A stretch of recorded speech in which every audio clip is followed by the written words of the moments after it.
kuasailah dirimu dan jadilah tenang, dari kitab 1 Petrus 4 ayat 7. Mari kita baca bersama-sama. Kesudahan segala sesuatu sudah dekat. Karena itu, kuasailah dirimu dan jadilah tenang, supaya kamu dapat berdoa. Amin. Kuasailah dirimu. Ini adalah bicara soal penguasaan diri atau pengendalian diri. Ya. Penguasaan diri adalah buah roh yang ke-9. Penguasaan diri adalah buah roh yang ke-9. Mari kita lihat kitab Galatia 5 ayat 22 sampai dengan 23.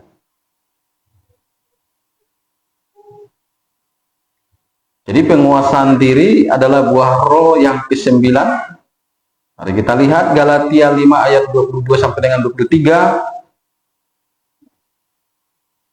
Nah, di sini dikatakan ayat 22, tetapi buah roh ialah kasih, sukacita, damai sejahtera, kesabaran, kemurahan, kebaikan, kesetiaan. 23, kelemah lembutan, penguasaan diri. Tidak ada hukum yang menentang hal-hal itu. Jadi yang terakhir ya, penguasaan diri. Buah roh itu kan 9 ya. Jangan lupa ya, buah roh itu 9. Jadi yang ke-9-nya penguasaan diri.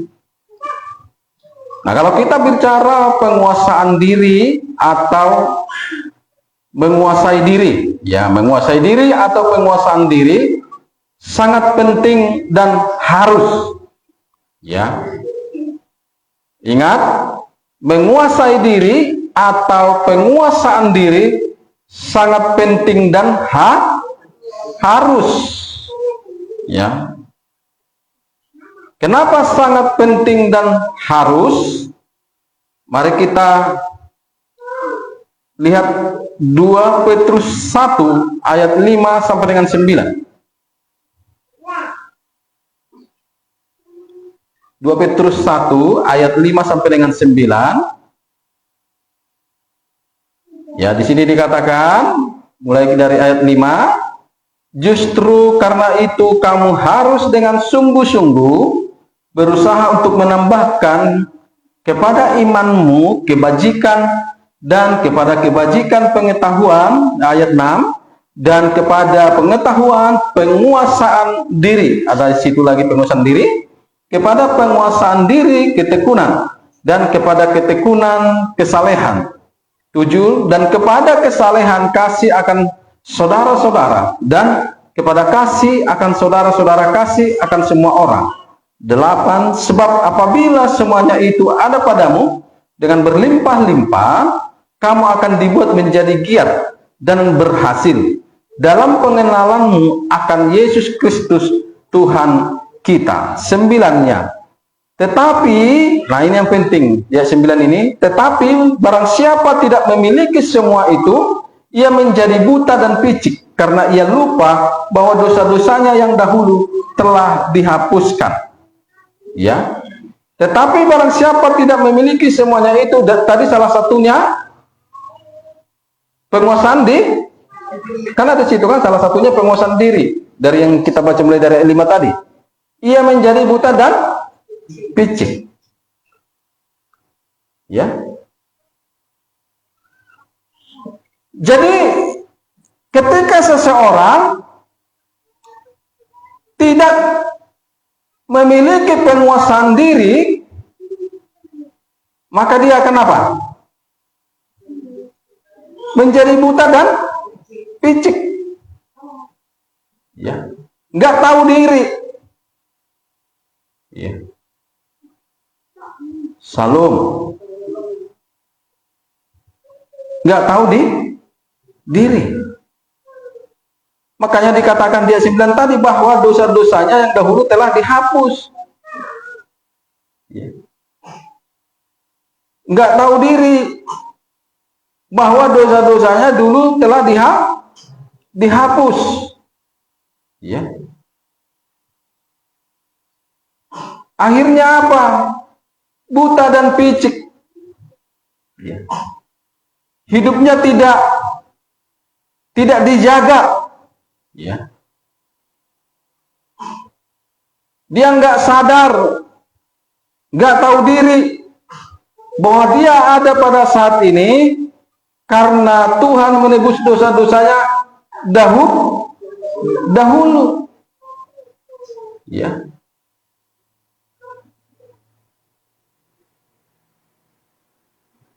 Salam. Dan ini juga bisa menyebabkan kegagalan kita dalam mengenal Tuhan, mengenal Yesus Kristus. Ya. Tidak memiliki penguasaan diri, pengendalian diri, membuat kita gagal mengenal Tuhan Yesus Kristus dengan benar. Makanya juga dikatakan tadi dalam ayat 8, sebab apabila semuanya itu ada padamu dengan berlimpah-limpah, kamu akan dibuatnya menjadi giat dan berhasil. Berhasil apanya? Berhasil dalam pengenalan akan Yesus. Ya.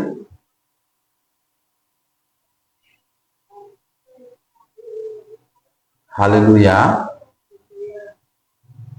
Punya penguasaan diri. Salam. Punya penguasaan diri enggak? Bisa mengendalikan diri? Ya. Ini enggak gampang loh. Menguasai diri, mengendalikan diri itu enggak gampang. Ya, enggak mudah itu. Orang bisa kita kendalikan. Orang bisa kita kuasai. Tapi diri kita belum tentu. Ya. Bahkan iblis setan bisa kita kuasai. Iblis setan bisa kita kendalikan. Tapi diri kita belum tentu.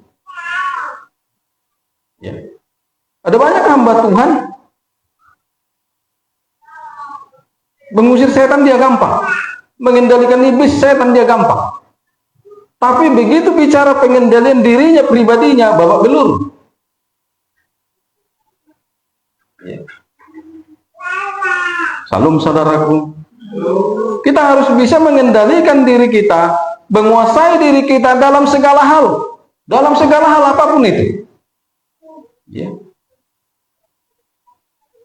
Nangkap gak kira-kira? Mengendalikan diri dalam amarah, emosional, mengendalikan diri dalam iri hati, dengki, mengendalikan diri dalam kecemburuan dan sebagainya, macam-macam. Ya. Harus bisa. Ya. Makanya kan ada istilah kan ketika kita bilang sama orang, nggak boleh begini. Di belakang kita apa dia bilang? Elemen tok kode atau berbeda mana bisa bikin dari dirinya, kan gitu kan? Ya.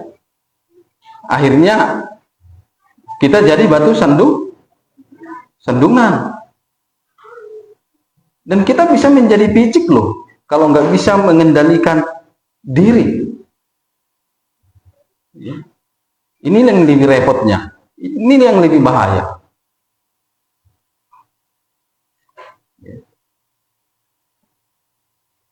Gak bisa misalnya mengendalikan diri dalam perkataan. Kita bisa jadi picik. Misalnya kita membicarakan sesuatu, lalu dipertanyakan seseorang, oh nggak ada itu, mana ada. Kan jadi picik. Haleluya. Iya.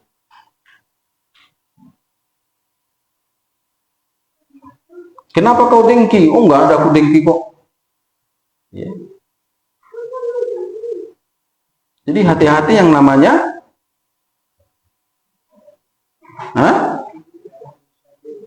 tidak ada penguasaan diri, nggak ada pengendalian diri, harus hati-hati.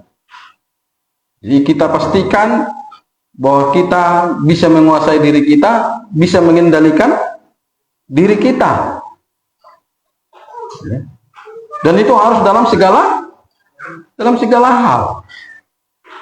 Bukan dalam satu hal. Semuanya kita bisa mengendalikan diri dalam segala hal. Amin, saudara. Haleluya. Baik, kita kembali ke tema. Sesuai dengan ayat tema tadi yang sudah kita baca. Kenapa harus menguasai diri dan tenang? Hah? Kenapa harus menguasai diri dan tenang? Kan itu tema kita sesuai dengan ayat itu kan? Kenapa harus menguasai diri dan tenang? Supaya dapat berdoa. Supaya dapat berdoa. Karena orang yang tidak menguasai diri dan tidak tenang, tidak dapat berdoa. Ya. Coba misalnya kita mengalami masalah. Gara-gara masalah ini kita nggak bisa mengendalikan diri. Akhirnya apa? Nggak bisa berdoa. Udahlah, tenang sajalah. Aman itu katanya kan. Aman lagi kau bilang. Kau pikirnya katanya. Enggak, karena nggak tenang kan. Disuruh berdoa pun ya nggak berdoa lah. Nggak berdoa lagi. Iya. Apapun yang terjadi dan yang kita alami, harus menguasai diri dan tenang, ya, supaya dapat berdoa, Jadi tenang, santai apapun masalah, ya, bawa ke dalam doa, amin. Karena berdoa itu penting. Kenapa penting? Supaya jangan jatuh dalam pencobaan. Seperti yang dikatakan Yesus kepada murid-muridnya dalam Lukas 22 ayat 39 sampai dengan 40. Mari lihat. Jadi berdoa itu penting supaya jangan jatuh ke dalam pencobaan. Dan ini Yesus yang menyampaikannya kepada murid-muridnya dalam Lukas 22 ayat 39 sampai dengan 40. Nah, di sini dikatakan ayat 39, lalu pergilah Yesus keluar kota, dan sebagaimana biasa ia menuju Bukit Zaitun.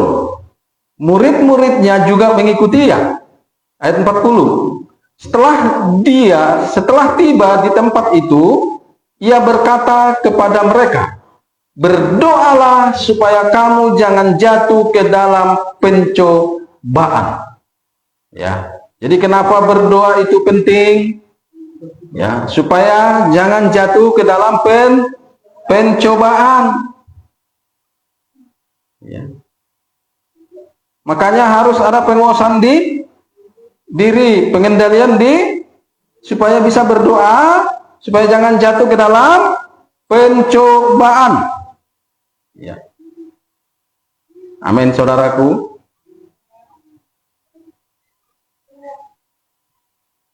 Nah, Yesus juga berkata dalam Lukas 18 ayat 1.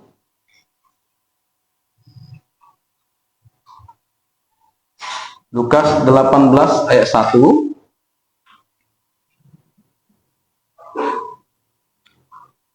Yesus menyampaikan kepada murid-muridnya dalam Lukas 18 ayat 1 ini supaya mereka selalu berdoa, tidak jemu-jemu, tidak bosan-bosan. Ya. Mari kita baca Lukas 18 ayat 1 ini. Yesus mengatakan suatu perumpamaan kepada mereka untuk menegaskan bahwa mereka harus selalu berdoa dengan tidak jemu-jemu. Ya, harus selalu berdoa dengan tidak jemu. Ya. Dengan tidak bosan-bosan maksudnya. Ya. Haleluya. Doa harus menjadi gaya hidup. Katakan amin. Doa harus menjadi gaya hidup. Doa harus menjadi kebiasaan. Makanya dikatakan selalu dan tidak jemu-jemu, tidak bosan. Ya. Karena doa itu penting dan harus. Ya. Jadi nggak boleh bosan, nggak boleh jemu. Harus jadi kebiasaan, harus jadi gaya hidup. Ya. Doa kalau sudah menjadi gaya hidup saudara, dalam sehari, satu kali saja saudara nggak berdoa, itu seperti ada yang terhilang. Ya, seperti ada yang kurang dalam hidup kita dalam sehari itu. Nggak nyaman rasanya.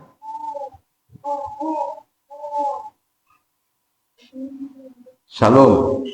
Itu kalau sudah doa menjadi gaya hidup.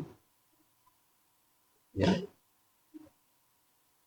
Durasinya nggak terlalu ditentukan oleh Tuhan. Sesanggupnya kita, semampunya kita, berapa menit. Ya. Ya kalau bisa panjang durasinya panjang. Yang penting, yang jelas berdoa. Jangan sampai tidak berdoa sama sekali. Ya. Karena doa adalah sarana komunikasi kita dengan Tuhan. Dan juga sarana untuk kita menjalin hubungan dengan Tuhan. Ini saudara harus paham. Ya. Amin saudara. Ya. Makanya semakin sering saudara berdoa, maka saudara semakin sering menjalin hubungan dengan Tuhan. Semakin sering saudara berkomunikasi dengan Tuhan. Dan ini sangat penting. Berdoa itu, ini ingat, ini juga salah satu kesalahan dalam kekristenan. Seolah-olah doa itu hanya sebatas meminta, hubungan meminta. Ya. Ingat, hubungan kita dengan Tuhan di dalam doa bukan harus meminta, terus meminta. Berdoa hanya untuk meminta. Jika kita menjalin hubungan dengan Tuhan hanya untuk meminta dan meminta, itu Tuhan bisa jenuh. Tuhan bisa bosan. Saudara kebayang enggak kalau saudara menjalin hubungan dengan seseorang, ya, tapi hubungan itu hanya sebatas meminta. Ya, dia komunikasi dengan kita ketika dia mau meminta. Ya. Demikian juga anak dengan orang tua hubungan. Kalau anak itu hanya datang sama kita komunikasi hanya sebatas untuk meminta, terus seperti itu, ya. Kira-kira bagaimana respon saudara? Iya kan? Jenuh, nggak enak rasanya. Kita bisa marah. Kau cakapi bapak hanya sebatas untuk meminta. Habis itu nggak cakapan lagi. Nanti besok lagi kau mau meminta sesuatu, kau cakapi bapak, kan gitu kan? Nah, begitu kita dengan Tuhan. Roma yon mertanya seolah tikimat jalo. Songoni terus kata Tuhan kan? Halo. Ya. Tapi kalau kita datang, ya, menjalin hubungan dengan Tuhan, bercakap-cakap, ya kan? Ngerti nggak? Bercanda gurau, ya, dari hati ke hati. Apalagi berkomunikasi dengan Tuhan, menjalin hubungan dengan Tuhan lewat komunikasi, saling mencurahkan hati, perasaan. Senang nggak? Senang. Mana itu Pak mencurahkan hati sama Tuhan? Iya kan? Iya, ketika berdoa pagi-pagi, ya jangan terus minta, hanya minta. Ya mesra sedikit sama Tuhan. Ya kan? Ya, selamat pagi kekasihku. Selamat pagi pujaan hatiku. Selamat pagi engkau yang kucintai, kukasihi. Engkaulah Bapakku, pemilik hidupku, pemelihara tubuh roh dan jiwaku. Aku mencintai dan mengasihimu. Aku bahagia memilikimu. Aku bangga memilikimu. Kan gitu kan? Nah, jangan selamat pagi Bapak. Engkau tahu Tuhan. Ya. Hari ini Bapak, ada masalahku. Aku minta kepada Bapak. Tolong aku. Terus begitu. Lalu kapan kata-kata kita menyanjung dia? Kapan kata-kata kita mencuri hati dia? Iya kan? Saya pikir kalau kita lebih sering menjalin hubungan dengan Tuhan melalui doa, tapi hubungan yang sehat, hubungan yang mesra, selalu mengeluarkan kata-kata cinta, kata-kata sayang, kata-kata yang membuat dia bahagia. Saya pikir kan dia tahunya masalah kita ya. Nggak kita minta, mungkin saya rasa dia pasti tolong kita. Dia kan suruh malaikatnya. Ya kan? Malaikat, turun dulu kau sebentar, katanya. Ada apa? Itu yang satu itu, katanya. Kenapa itu Tuhan Yesus? Waduh, dialah yang mencintai aku. Dialah yang mengasihi aku. Setiap kali dia berdoa, tak peduli dia dengan masalahnya. Yang dia sampaikan selalu kata-kata cinta kepada aku, kasih sayang. Terus gimana Tuhan Yesus? Ya, aku lihat ada masalahnya. Tolong dulu dia. Kan keren kan? Iya. Sama dengan ketika dulu kita pacaran dengan pasangan kita kan? Misalnya kita tahu ada masalah dia, tapi dia nggak mau ngasih tahu, kita taunya dari orang. Kita kan akan respon langsung kan? Walaupun dia nggak ngomong. Ya gitu Tuhan. Haleluya. Iya. Saya udah jarang berdoa meminta, jarang lah. Tapi tapi saat-saat tertentu. Tapi kalau pagi itu paling sering ya gitu, nyapanya seperti itu. Kalau doa pagi itu, ya. Selamat pagi, Bapak yang baik, kekasih jiwaku, pujaan hatiku, Yesus Kristus Roh Kudus, yang manis, yang baik, yang lemah lembut. Tidak ada yang lain seperti Engkau. Gitu kan? Siapa yang sering gitu sama Tuhan? Atau saudara masih canggung nggak ngomong gitu sama Tuhan? Kalau aku beri paruduk munai, kakek kok kamu cari Tuhan. Langsung nomor hati sama Tuhan. Bagi on mengulu rupiah yang marposa rupiah yang dobi ho jonok do tua. Haleluya. Kalau langsung kau sapa dia, kau bilang aku cinta kau, kaget dia langsung. Berbunga-bunga lah hati Tuhan itu ya. Kan kelebihan Daud itu kan. Makanya baca kalian dulu kitab Daud itu, Mazmur itu semua. Semua hampir dia nggak pernah lupa bilang cinta dan sayang sama Tuhan. Makanya sampai dibilangnya kan, ya, cintaku akan rumahmu menghanguskan aku. Ya, itu ungkapan rasa yang luar biasa. Artinya hancur pun dia demi Tuhan gak masalah. Itulah Daud. Dan memang itulah kalau sudah cinta. Sama kan ketika kita mencintai orang, padahal sebenarnya sudah kita larang. Belak mata kita orang malam berduri. Iya kan? Iya katanya, tapi curi-curi dia. Itu kalau udah cinta berat. Itulah Daud juga. Memang kalau udah cinta, habis pun nggak masalah. Ya, di Mazmur berapa itu? Coba lihat.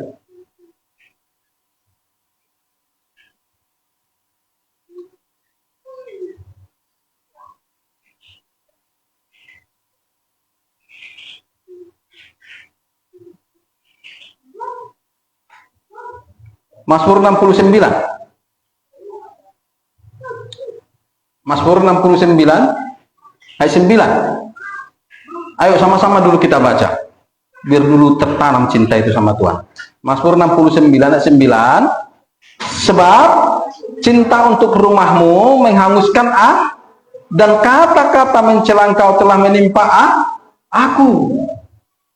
Ya, nangkap nggak maksud yang terakhir ini? Kata-kata yang mencela engkau menimpa aku, tahu nggak maksudnya? Hah? Ngerti nggak? Angkat dulu yang pernah jatuh cinta. Hah? Tahu kan maksudnya nggak? Asing dong, menjawab. Maksud kalau nggak ngerti biar saya jelaskan maksudnya. Hah? Kan dia bilang di situ, sebab cinta untuk rumahmu. Ingat, rumah ini yang dimaksud rumah yang dimaksud di sini adalah hadirat, ya. Sebab cinta untuk rumahmu menghanguskan aku, dan kata-kata yang mencela engkau telah menimpa aku. Ayo, ini yang terakhir ini. Apa maksudnya? Begini, orang kalau lagi pacaran, cintanya kan setengah mati. Lalu ketika ada orang yang ngomongin yang dia cintai itu, ngeri nggak perasaannya? Hah? Iya. Daud, jangan sampai dia mendengar orang mencela Tuhan. Sakit terasa dia. Karena dia memang begitu mencintai itu Tuhan. Coba saudara mencintai Tuhan, saudara lihat orang menentang firman, itu sakit di sini. Pernah nggak saudara alami? Saya kalau lihat Facebook, saya lihat orang nantangin firman, itu saya yang sakitan. Hati saya itu kayaknya, aduh, gitu. Ya, itulah kalau ada cinta. Nah, kenapa orang berani mencela firman, menghina firman, menyangkal firman? Nggak ada cinta di dalam hatinya sama Tuhan. Coba kalau ada cinta, nggak mungkin. Bahkan kalau ada yang mencela firman, melawan firman, menyangkal firman, dia yang kesakitan. Ini dia pula pelakunya, dia penghinanya, dia penyangkalnya. Kenapa? Enggak, dia nggak cinta Tuhan. Nangkap kira-kira? Ngerti kan? Salam. Iya. Ya. Dan menghanguskan aku maksudnya, orang kalau sudah cinta Tuhan, apa kata Tuhan, apa kata firman Tuhan, nurut aja dia. Mate petaho, habis petaho, kan itu kan? Ya makanya nggak heran kenapa ada orang sampai bunuh diri jatuh cinta. Ya itu dia. Kalau udah sempat cinta mati. Salam. Udah cinta mati nggak sama Tuhan? Daun dobe Pak. Belajar mencintai Tuhan dobe. Amin saudaraku.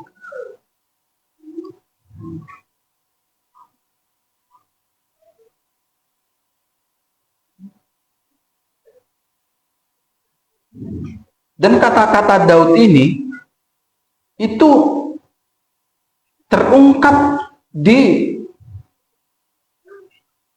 kitab Perjanjian Baru. Ya. Lihat Yohanes 2 ayat 17.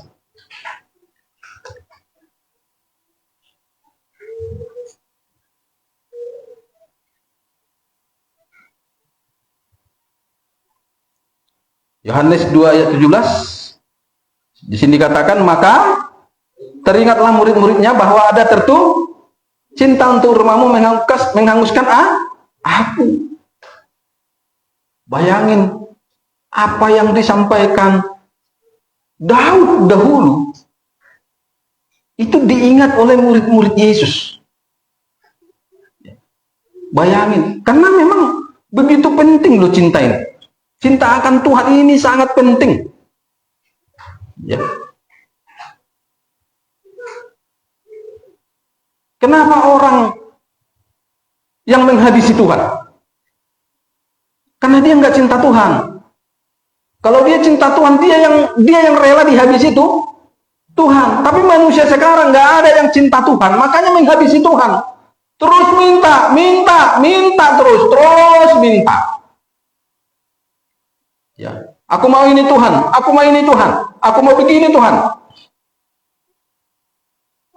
Seolah-olah Tuhan itu jadinya hamba, budak. Kalau manusia yang cinta Tuhan tidak, Tuhan apa maumu? Bapak apa maumu hari ini? Apa yang kau inginkan? Sepanjang hari ini beritahu aku. Aku lakukan. Iya kan? Tuhan apa maumu dalam hidupku? Haleluya. Tuhan apa maumu dalam keberhasilanku? Akan aku lakukan. Sebab aku berhasil karena Tuhan. Kan gitu kan? Nah kalau manusia sekarang tidak. Sudah berhasil pun tetap, Tuhan aku mau gini, Tuhan aku mau itu, Tuhan aku mau begini, begini dan begono. Ya. Jadi sifatnya menghanguskan Tuhan, sifatnya menghabisi Tuhan, sifatnya memperhamba Tuhan, memperbudak Tuhan. Inilah orang-orang yang gak ada cinta pada Tuhan. Ya. Harus hati-hati, harus waspada. Ya.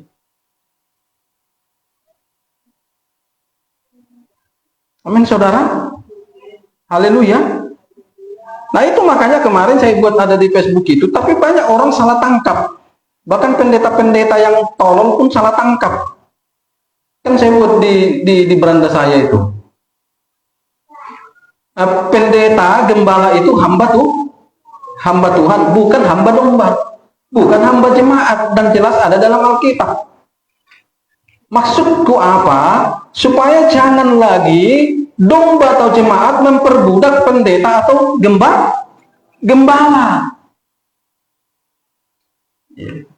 Jadi segala pergerakan pendeta itu, gembala itu sebagai hamba Allah, hamba Tuhan, harus atas izin Tuhan. Seperti para rasul dan nabi, makanya para rasul bilang keputusan kami adalah keputusan Roh Kudus, keputusan Tuhan. Artinya segala keputusannya, gerak-geriknya, tindak tanduknya harus menurut keputusan Tuhan. Karena dia hamba Tuhan, bukan hambanya si jemaat. Walaupun memang dikhususkan untuk melayani jemaat, tapi ada batasannya. Ya. Ini orang kalau nggak paham, selesai kita. Makanya saya bilang, kenapa dalam kekristenan penghormatan akan kepada hamba Tuhan itu sangat minim, kacau. Ya. Beda dengan agama lain kalau kita lihat. Kalau kita dalam kekristenan ini sangat mengerikan.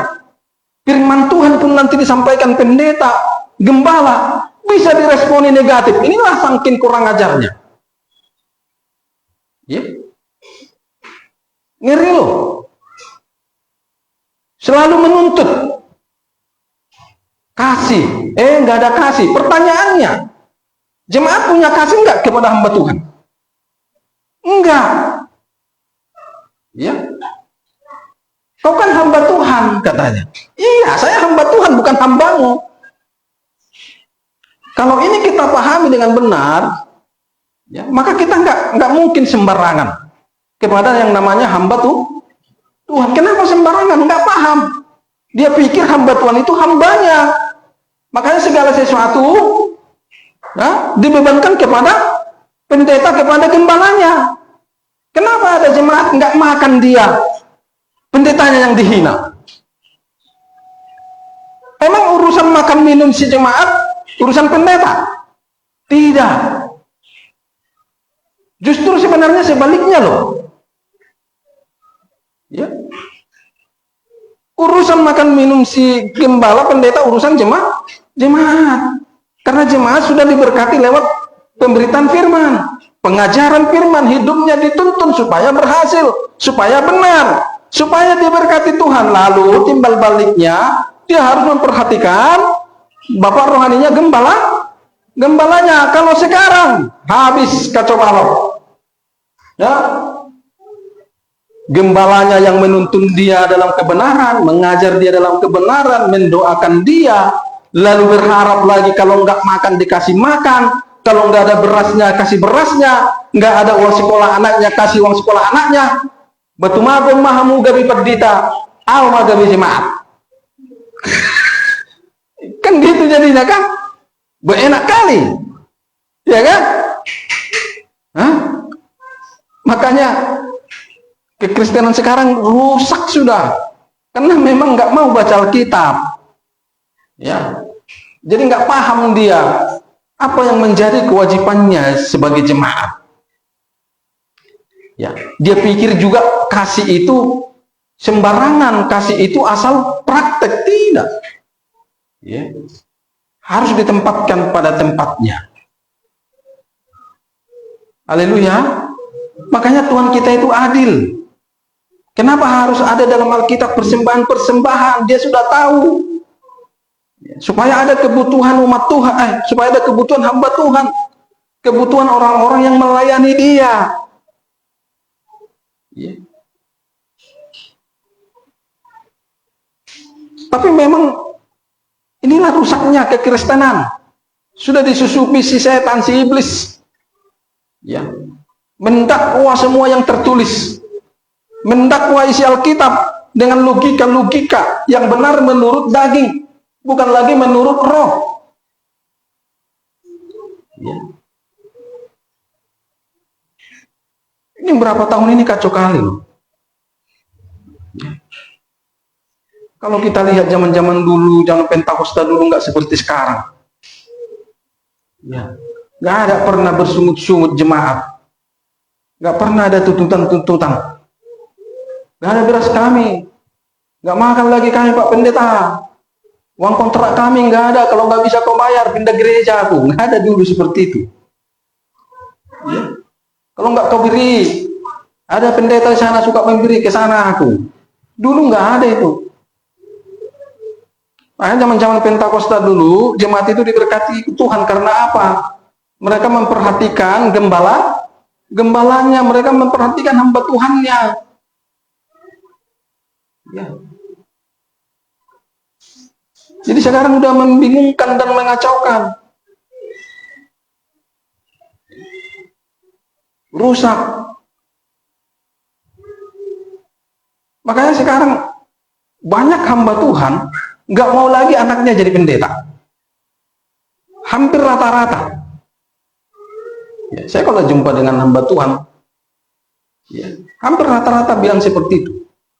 Ya. Aku nggak mau lagi Pak, anakku seperti aku. Kenapa Pak? Dengar sekarang kekristenan. Susah Pak, kasihan. Udahlah, cukuplah kita menderita. Biarlah mereka kerja di sekuler.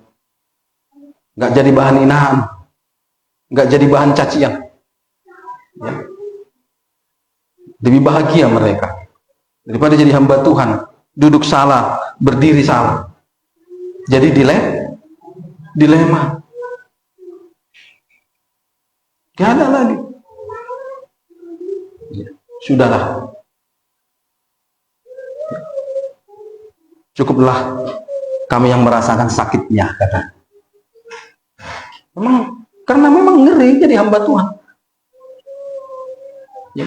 Yang kurang ajarnya, jemaat-jemaat kekristenan sekarang kan menghantam gembala itu dengan firman.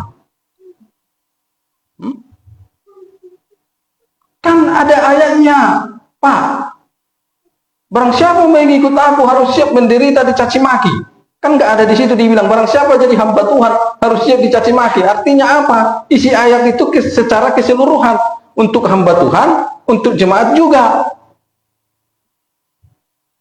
Ya. Nah itulah, tapi kalau otak dan hati sudah picik seperti firman Tuhan tadi, karena nggak ada pengendalian diri, main terekam saja.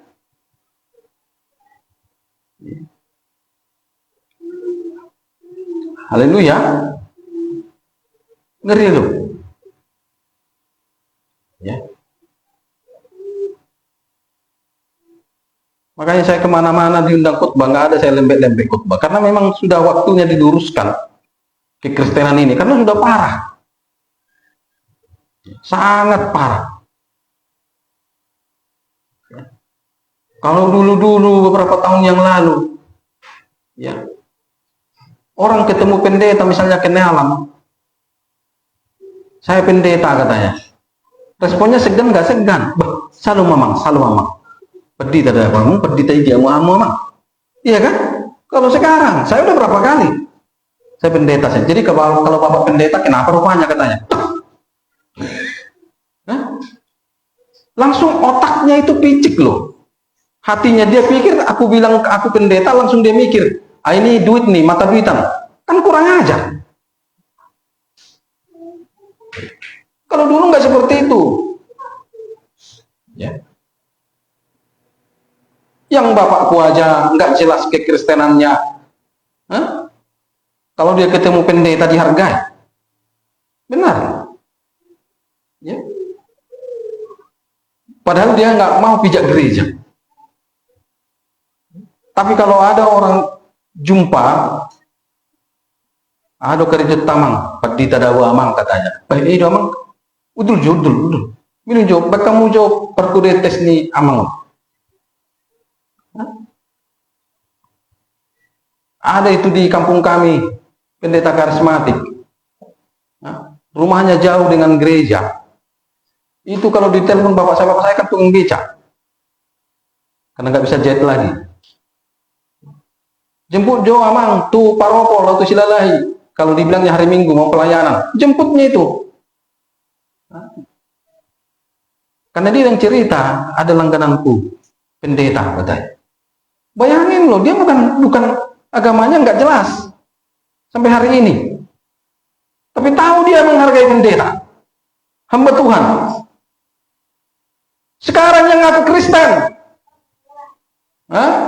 ngakunya beribadah kepada Tuhan Yesus Kristus, gak ada akhlaknya, ngomong sesuka hati kepada hamba Tuhan, maki-maki hamba Tuhan, ngeri. Makanya pernah dia mau mati, ya, berak pasir dia, ya, berak pasir, berak darah, tiba-tiba sembuh. Kutanya, udah sehatnya bapak? Enggak mau katanya. Mana bapak berobat? Enggak ada.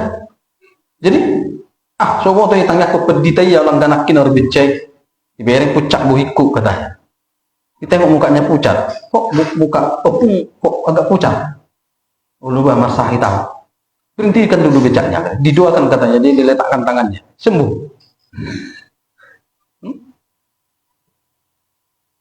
Halo. Padahal dia bukan penyembah Yesus. Ngerti kan? Bapakku bukan penyembah Yesus. Ya. Ini penyembah Yesus. Tapi otak picik, hati kotor, jahat. Ngiri-ngiri sekarang kekristenan. Saya lihatnya enggak. Saya melihat kekristenan sekarang, aduh, bisa gemetar. Gimana ya ini kalau Yesus datang tiba-tiba? Habis semua. Persis seperti zaman Nabi Yeremia. Makanya sehingga waktu zaman Yeremia kan pernah juga mengeluh. Di manakah hormat yang kepadaku? Kalau aku benar-benar hambamu tuh, kenapa aku nggak dihormati? Begitu kira-kira Yeremia. Karena pada waktu itu nggak ada yang menghargai dia sama sekali. Dia merasa sendiri.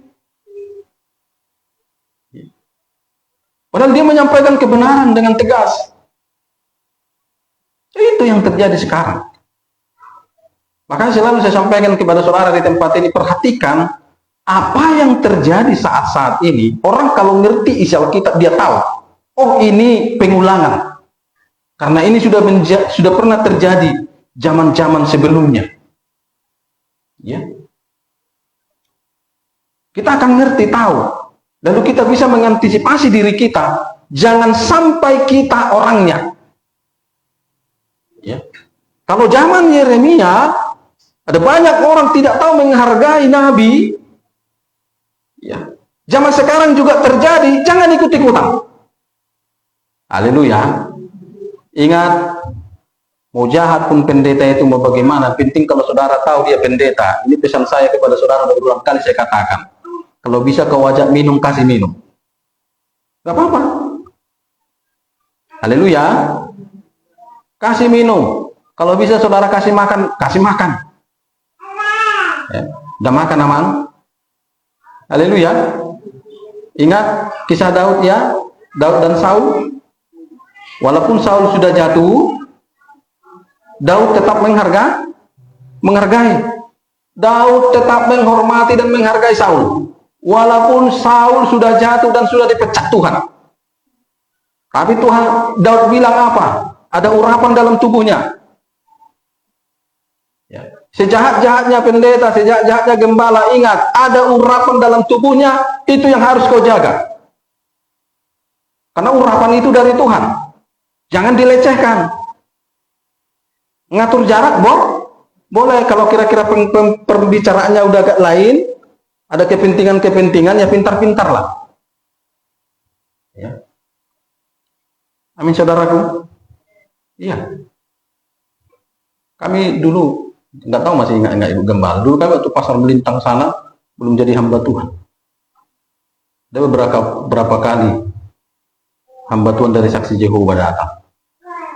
Cuman kami mau ngasih minum nggak mau, nggak usah katanya. Tetap kami sambung. Ya. Tapi kalau perkataan udah mulai agak lain mengarah, dengan halus saya mengelak.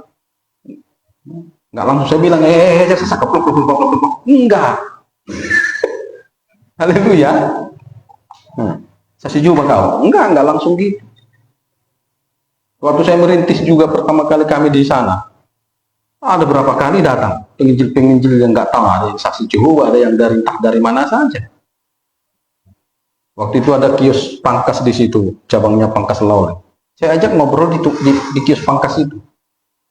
Ya, berjam-jam kita ngobrol di sini aja, saya bilang, usah masuk. Tapi saya sambut dengan rendah hati karena saya tahu dia hamba Tuhan.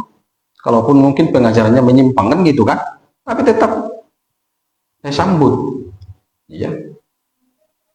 Kan dia kan bukan bodoh itu, nanti taunya dia itu respon kita terima atau enggak kan? Pasti nanti dengan sendirinya dia pamit sendiri dia itu. Dia kan punya feeling. Ya, daripada kita yang ngusir, kita yang berdosa. Ya. Haleluya. Ya.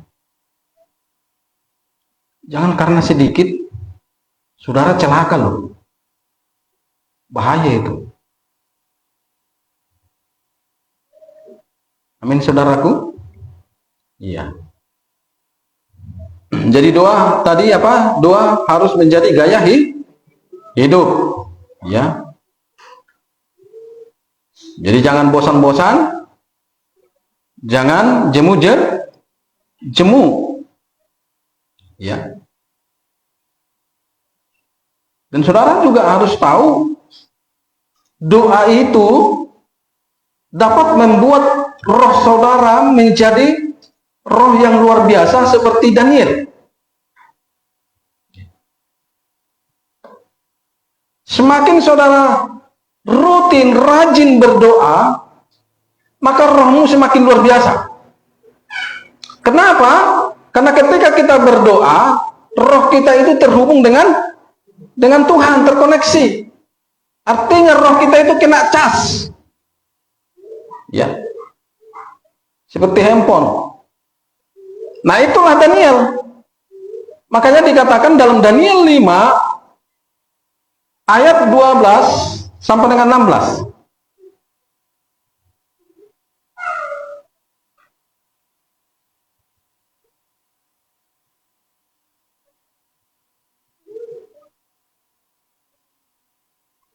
Daniel 5 ayat 12 sampai dengan 16 di sini dikatakan ayat 12, karena pada orang itu terdapat roh yang luar biasa dan pengetahuan dan akal budi, sehingga dapat menerangkan mimpi, menyingkapkan hal-hal yang tersembunyi dan menguraikan kekusutan, yakni pada Daniel yang dinamai Belshazzar oleh raja.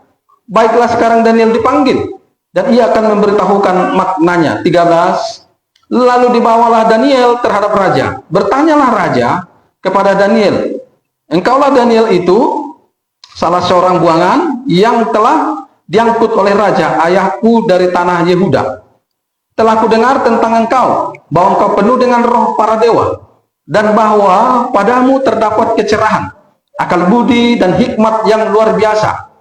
Kepadaku telah dibawa orang-orang bijaksana, para ahli jampi, supaya mereka membaca tulisan ini dan memberitahukan maknanya kepadaku, tetapi mereka tidak sanggup mengatakan makna perkataan itu. Tetapi telah kudengar tentang kau, bahwa kau dapat memberikan makna dan dapat menguraikan kekusutan. Oleh sebab itu, jika engkau dapat membaca tulisan itu dan dapat memberitahukan maknanya kepadaku, maka kepadamu akan dikenakan pakaian dari kain ungu, dan kepada lehermu akan dikalungkan rantai emas. Dan dalam kerajaan ini engkau akan mempunyai kekuasaan sebagai orang ketiga. Jadi di sini dikatakan Daniel memiliki roh yang luar biasa. Kenapa memiliki roh luar biasa? Hubungannya dengan doa. Mari kita lihat Daniel pasal berapa tadi ya?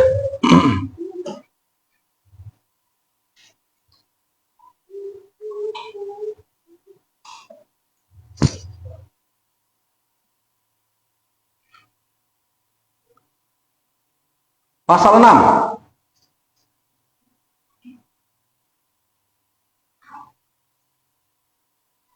Pasal 6. Daniel ayat 6 sampai dengan ayat Daniel pasal 6 ayat 10 sampai dengan 11. Daniel 6 ayat 10 sampai dengan 11. Di sini dikatakan ayat 10. Demi didengar Daniel bahwa surat perintah itu telah dibuat, pergilah ia ke rumahnya. Dalam kamar atasnya ada tingkap-tingkap yang terbuka ke arah Yerusalem. Perhatikan, 3 kali sehari ia ngapain dia berdoa. Ya, jadi 3 kali sehari Daniel berdoa serta memuji Allah seperti yang biasa dilakukannya. Ada kata di situ apa? Seperti yang biasa dilakukannya. Berarti dalam urusan berdoa Daniel sudah biasa. Berdoa itu 3 kali sehari sudah menjadi kebiasaan bagi Daniel. Itu maksudnya. 11. Lalu orang-orang itu bergegas-gegas masuk dan mendapati Daniel sedang berdoa dan memohon kepada Allahnya. Dan itu bukan hanya sekedar rahasia lagi. Ada orang yang melihat bahwa Daniel itu adalah orang yang suka berdoa. Jadi nggak heran kalau rohnya Daniel itu luar biasa. Ya. Seperti yang dikatakan dalam Daniel pasal 5 tadi ya, 12 sampai dengan 16. Dan ini benar. Ya. Ini disingkapkan Tuhan bagi saya itu waktu masih baru merintis. Ya, baru merintis gereja ini, saya bingung apa yang harus saya lakukan. Ya, bingung. Khotbah saya nggak bisa. Ya, namanya juga yang disuruh-suruh buka gereja. Nggak ada persiapan dan nggak ada saya nggak tahu apakah saya karena memang nggak ada niat jadi pendeta. Tiba-tiba disuruh buka gereja. Ya udahlah. Ya. Biar saudara tahu, saya nggak tahu khotbah. Asal ngomong aja. Makanya waktu itu ada mahasiswa praktek di tempat kita dulu baru merintis. Selesai ibadah habis khotbah, saya dipanggil. Bapak, ke mana ya tadi Bapak khotbah? Entah apa Bapak bilangi katanya. Ah, aku bilang iya. Yang Bapak baca apa, yang Bapak jelaskan apa? Karena saya nggak paham. Dan itu yang menamplak saya. Akhirnya saya terus bergumul, apa yang harus kulakukan? Ya. Saya mau jadi hamba Tuhan yang luar biasa. Saya mau bisa menyingkap rahasia firman. Ya. Saya mau punya hikmat. Akhirnya suatu ketika saya baca Alkitab, tiba-tiba saya baca ini kisah Daniel. Bahwa Daniel itu memiliki roh yang luar biasa. Sehingga ketika dia memiliki roh luar biasa, dijelaskan di situ tadi, di Daniel 5 ayat 12 sampai dengan 16 tadi, Daniel memiliki hikmat yang bagus kan? Di ayat berapanya tadi itu? Di ayat 14-nya kan, dari Daniel 5 tadi. Di ayat 14-nya kan dikatakan, telah kudengar tentang engkau, bahwa engkau penuh dengan roh para dewa, dan bahwa padamu terdapat kecerahan, akal budi dan hikmat yang luar biasa. Ya. Orang kalau rohnya sudah luar biasa, ingat, hikmatnya luar biasa. Karena roh itu akan menuntun dia. Nah ini jadi pelajaran sama saya. Saya pikir kenapa dia ya luar biasa ya. Lalu saya baca lagi. Ketemu dengan yang tadi. Ternyata Daniel itu orang yang suka berdoa memuji Tuhan 3 kali sehari. Lalu waktu itu mulai saya latih. Saya latih pelan-pelan. Masuk kamar, latih terus, latih. Ya, saya buat catatannya. Ya. Mulai dari saya dulu. Ya, akhirnya pelan-pelan turun kepada Bu Gembala. Ternyata itu rahasianya. Barulah mulai muncul. Setiap saya baca firman, saya seperti ada yang menuntun. Ini begini. Ya. Ternyata ada yang harus kita lakukan. Roh Tuhan yang ada dalam diri kita ini nggak serta-merta luar biasa. Harus menjalin hubungan dengan Tuhan. Harus menjalin komunikasi dengan Tuhan. Lewat apa? Lewat doa. Doa yang dilakukan secara konsisten. Komitmen. Menjadi gaya hidup doa itu. Tidak bosan-bosan, tidak jemu-jemu. Ya. Dan bahkan dikatakan di pasal 5 itu. Ya. Di ayat 16-nya, tetapi kalau aku dengar engkau bahwa engkau dapat memberikan makna dan dapat menguraikan kekusutan. Ya. Karena roh Daniel luar biasa. Kenapa luar biasa tadi? Karena rajin berdoa menjalin hubungan dengan Tuhan.